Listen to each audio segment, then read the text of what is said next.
थी वो इन्वेस्टिगेशन जो है ना अदालत ने उसके ऊपर बड़ी हैरानगी भी जाहिर की और उन्होंने कहा कि आपने सिर्फ एक ट्वीट की बुनियाद पे आपने उसको कर दिया है।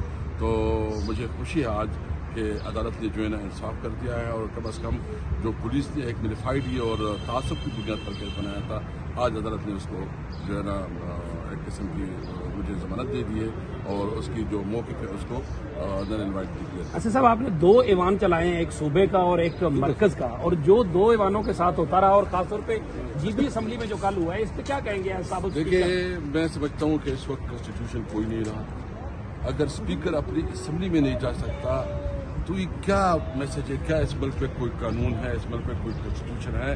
और जो इस मुल्क के साथ खिलवाड़ कर रहे हैं, दुनिया में हमारा तमाशा बना हुआ है कि ये कैसी जमहूरियत है। मतलब ये जमहूरियत तो यहाँ ख़त्म हो चुकी है। मैं खासकर PDM की जो अपने आप को जमहूरी पार्टी कहते हैं, मैं उससे पूछना चाहता हूँ कि तुम ये क्या कर रहे हो? क्या ये भुट्टो की पॉलिटिक्स है? क्या ये कायदे की पॉलिटिक्स है?